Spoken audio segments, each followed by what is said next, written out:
I got a big update on the PlayStation. I've been able to, at least the last time I turned it on, and I wanted to get the camera for you guys to show you this, and hopefully it will still be.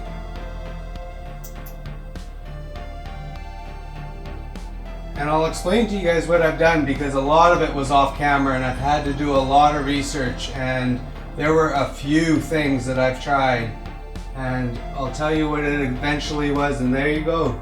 I got everything is working. I can push the buttons, and I'll tell you some of the tests that I did.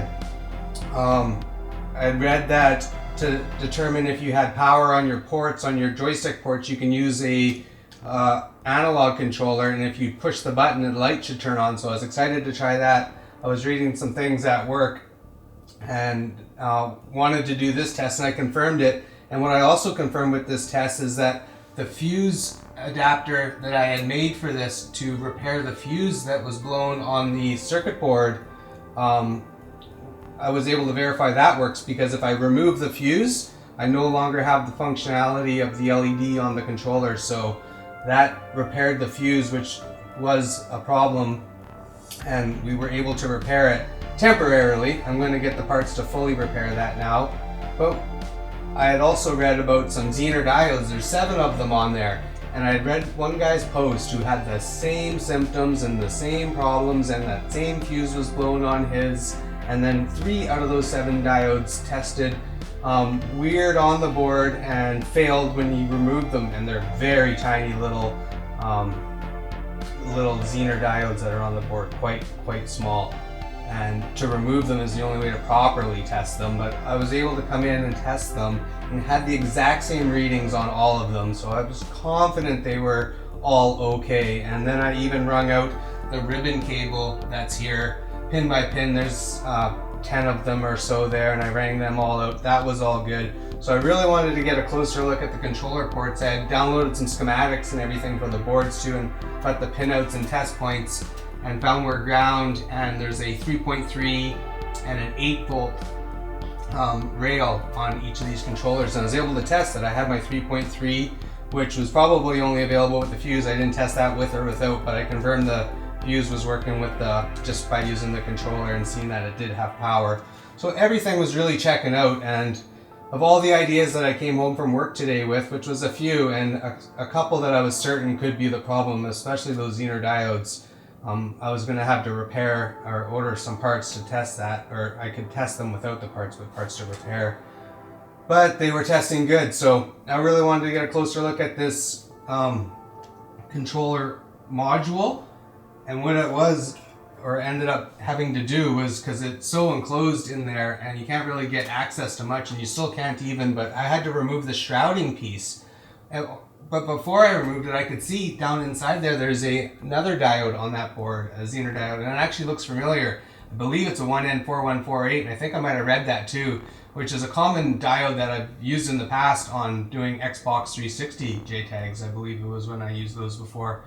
And I have some here, so I was testing it, and it read short on both ways, and I knew for sure that was a failed Zener diode in the circuit or not. It should not be shorted both ways. So I was able to access the pins from the backside after getting the shroud off, and I think it might have been before, because after I got the shroud off and went to test it again, it was testing fine. So what I believe right now is happening was this shroud was causing some kind of a short. That Zener diode, I'm telling you guys, and it's strange too, because I was fully prepared to replace it, and it was definitely reading shorted in both directions. I had tested it clearly, and after, I must have done something, because when I came back to testing it, and I think I might have had to have been in the shroud, and I'll see when I put it all back together and check it, but this was wrapped around it quite tightly, so I think that somehow this was shorting that out. And either way now, it's testing fine, perfectly, with the shroud off, so all the controls are working. I never tested each individual button, but all the ones that I've tested do work. The controller, yeah, everything right now is functioning perfectly, so that's great news. I actually have another one of these ordered. I got another good deal. It was only costing me $40 shipped, so that's like nothing in Canadian dollars for those of you watching. And it was in a clean shell and a 5501, so it's untested. They didn't even have video cables or a controller with it, which is perfect. I got enough of those around here, so I wanted to get another cheap one to be able to swap some parts in between to do some further troubleshooting. But I'm excited now that I got this one working, and who knows what I'm gonna get here from eBay. And it looked clean and a good shell, and that's most important. Like, I paid $40 for those shells all day long probably, and do some restorations on these, and maybe even do like another X-Station install in the other one. So we'll see.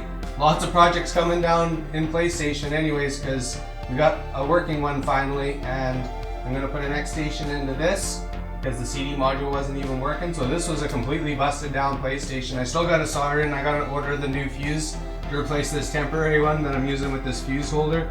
You guys can see that I got a fuse holder here that I have a 2-amp fuse in there, and I have it soldered into both sides of that tiny little fuse that's on the circuit board there. So I was able to repair the blown fuse temporarily until I can order the parts, but confirm that that was the problem, which was probably caused by that shorted Zener diode, caused that fuse to blow. And I'm guessing that was the whole entire root cause of the problem. So far now everything's working. We got a good functional 5501 PlayStation 1, which is exactly what I wanted, and I paid $20 for it. So this is gonna go from a broken down PS1 to like hopefully its final form when I get an X-Station on that and all cleaned up. The shell is already in great shape. If you guys can see that there's actually the top piece. It's in great condition. So once this all goes back together in its final form, I might even do another video. Even though as clean as this is and it looks spotless, I'm gonna run it all through the sink and the soap, and everything's gonna get, I got actually some Aerospace 303 ordered up. It's gonna get a nice protective UV coating, and yeah, hopefully it'll keep that looking good for many more years. That's the plan around here. Preservation, restoration, and having fun doing it. So if you guys like these videos, I'm gonna have a lot more coming. So I hope to see you guys in the next video. Bye.